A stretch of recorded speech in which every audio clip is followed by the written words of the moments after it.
It's a miracle. It's a goddamn miracle. I have, for reasons I cannot even begin to comprehend, managed to release videos of very dubious quality for a year. I guess it could do something, but... Hmm. Um, well, I suppose I could talk about Resident Evil. Our novel. I want to talk about the original Resident Evil, in fact. In particular, its structure / pacing, general game design. God, I'm terrible at this stuff. You know that, and how it revolves to match the player's mindset, shall we say. Now, before I begin, I feel it is of the absolute importance that I establish a very, all in all likelihood, real possibility in regards to everything that I am going to say. I may be very well pulling all of this out of my arse. I have no way of confirming that any of this is intentional, or if I am just reading way too much into things. With that mountainous asterisk out of the way, let us begin Romance in the Mansion, aka Romantion. Yeah, I'll be honest, I kinda came up with this wordplay before I even began starting on this, and I have no idea if it even fucking applies. It's just I was really caught up with whatever. Way back, oh so long ago, in 2017, would you believe it? It's too long ago actually. It's 2018, you crettin. It started in 2018. Actually, you know what, this kind of like 2017. No, it's in fact, let's roll with it. Way back in the distant past of 2017. Still, that day job. Yes, I have been thinking about doing this for that long, and just now, it's a story. Let's move on. Back when I was thinking of making Then and Now, I was trying to think about what it would be, and I quickly realised that it would need a very simple factor. Just straight up comparison, not just a casual glance. Released in 1996, Resident Evil is a survival horror video game developed and published by Capcom. Released in 2017, Resident Evil 7 is a survival horror video game developed and published by Capcom. Resident Evil 1 and 7 are both survival horror video games developed and published by Capcom. But actually looking at it and trying to break down each game and comparing them, which I went way overboard with originally. Seriously, the original versions I had written paragraphs on the inventories of both games and their save systems. Some of that still crept in, but there used to be so much more. I have 3 versions of the Resident Evil 7 script, one of which was like double the length. Seriously. As a result of this newfound analytical eye, I started to know something about Resident Evil 1. This structure / pacing. The starting point for this was when I was dwelling on a particular criticism, and pretty common one, of Resident Evil 7, and how it goes full action during the last 30 minutes or so. And my mental response to this was, of course it is! It's Resident Evil! The classic formula always ramps up to action at the end of the game. It's been like that from the start. The games start as slow-paced survival horror and end with cathartic action. I was replaying Resident Evil Remake at the time, so thinking on this progression whilst playing resulted in noticing more than just a simple switchover from survival horror to action. Each section of the game is fitting to the player's knowledge and understanding of the game, and I originally thought this may have been solely applied to Remake, but as I played through the original for Then and Now, I realised that it was there from the start. The easiest way to break it all down, possibly, is to segment the game into 5 sections. Spencer Mansion 1, Guardhouse, Spencer Mansion 2, Cave, and Lab. Probably should start at the first one. It's the beginning of the game, so naturally you're starting with nothing. You don't know where you are, what you're doing, or what you're up against. This results in you traversing the mansion slowly and cautiously, waiting for each change in perspective to reveal something unpleasant. Each door ratchets the tension as you can't help but wonder who or what is on the other side, and if there is someone there, what do you do? Do you run or stand and fight? If you fight, then with what? You're in a room of 2 zombies and you have 16 bullets. Yeah, you'll kill them handily. But what if there's more in the next room, around the corner? And if you do choose to run, what if when you have to return to this room? For all you know, the door at the end of this room is locked even. So then what are you going to do? You'll be in a right fucking predicament then, won't you?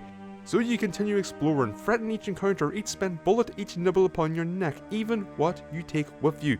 Your sole goal being a greedy door in an exterior hallway requiring 4 crests. Eventually you'll acquire all the crests that allow you to open that one particular door. At this point you've dealt with numerous zombies of both the human and canine varieties, and whatever the crows are. That's if you botched the gallery puzzle or hung around forest for too long, which I don't know why you would, but The mansion itself is actually pretty well known, though some rooms yet elude your grubby hands due to the lack of a certain key. And depending on how things went, you're either scraping by or have built enough resources affording you a little wiggle room. Which takes us to the other side of that greedy door, where you're greeted with a linear path and more of the familiar. Snakes withstanding. And we arrive at the guardhouse. And even here, you will still be hesitant in your wanderings, but during this turnover, you'll quickly realise that it's a building. A very straightforward building, containing far fewer zombies. It's like, maybe 5, 6, 7, less than 10, and a selection of useless critters that continue to be useless to this day, regardless of whatever game you find them in. Oh, you're just going to stay there, aren't you? Come on. Come on. I said, come on. I've never had to kill one of these before, but now he's getting... Oh, there we go. Probably hornets. Oh, feck's sake, course. Again. Do you want me to see me cheat? I'm going to cheat. Cheating. Oh, cheating doesn't help. This really is a feckin' cursed playthrough, isn't it? I'm feckin' poisoned. I'm feckin' poisoned. I swear to God, as soon as I start recording myself talking and playing, the universe just feckin' conspires against me. This results in you starting to get comfortable. And yeah, you're not sure exactly what you're doing, or where you're going, or what you're going to see on the other side of that door, but chances are good, it's just going to be a zombie. Outside of some incompetent sharks and the, pixelization bypasser, anyway. At the guardhouse's conclusion, you find that cowardly key, and you know what that means. That means we're heading back to the mansion.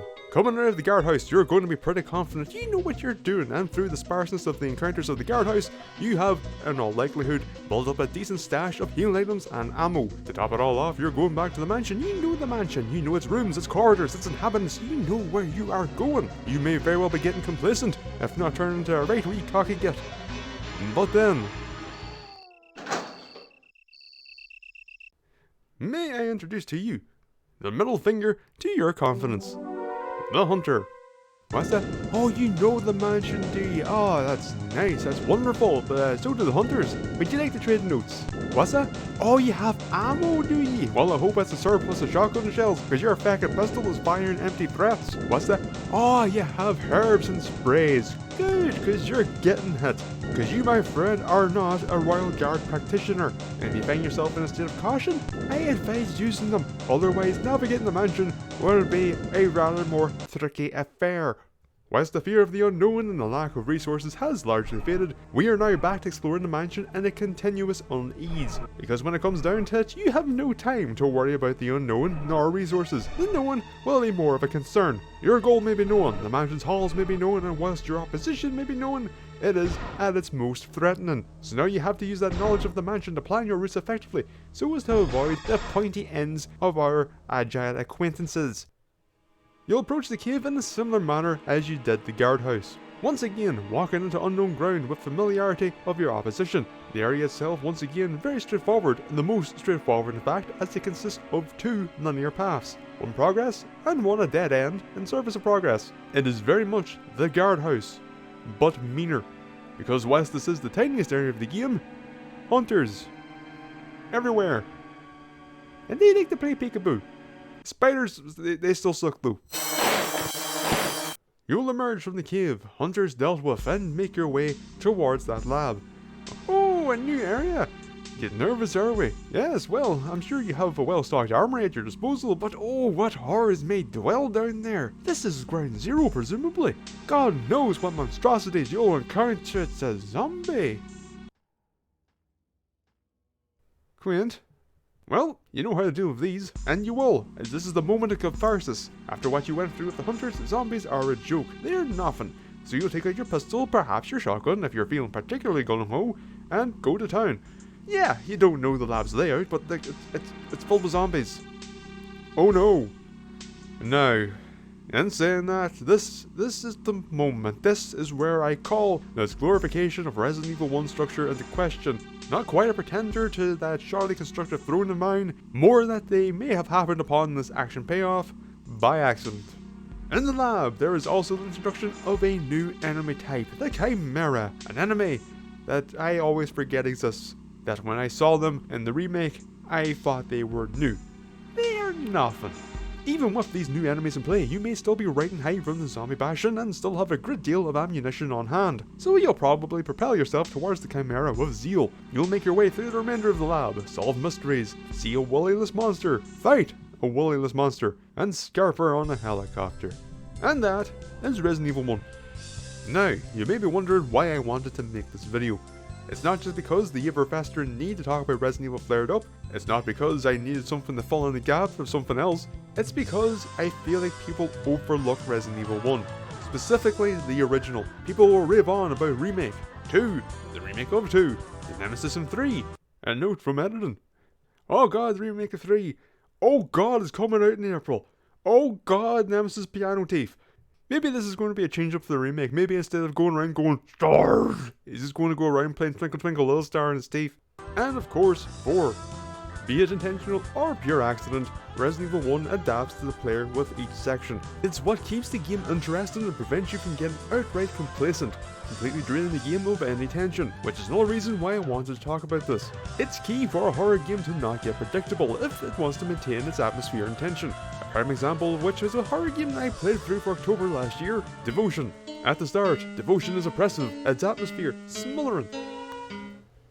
Don't need to be angry with me. You just need to leave me alone. Yes, I am sorry if you... Oh. I don't think I'm going to be able to do this. I genuinely think this is going to be too much for me.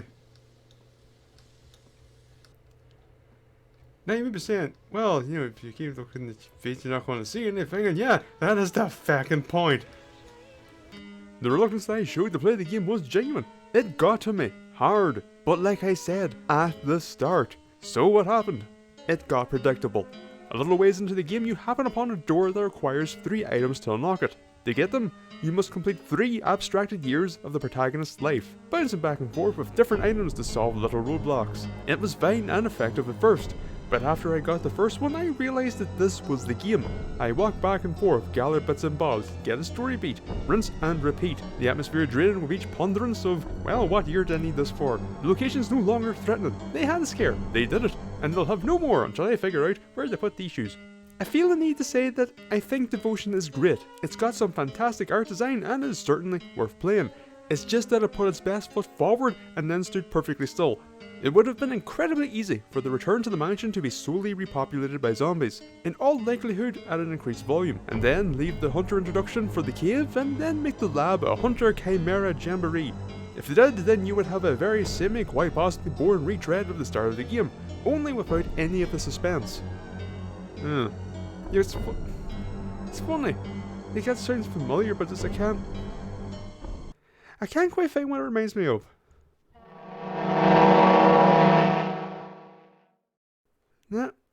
Nothing doing.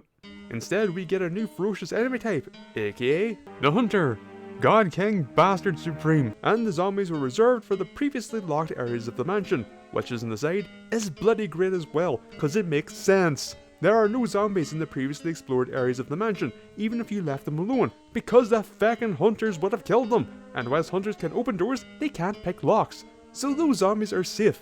Logic! It's great, isn't it?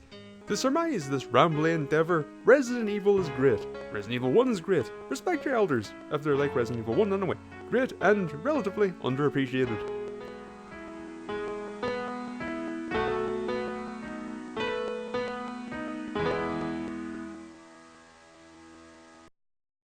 Yeah, that's a closing statement, alright.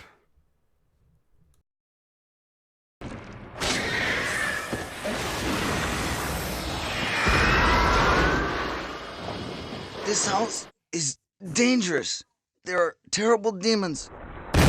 Jill. Ouch.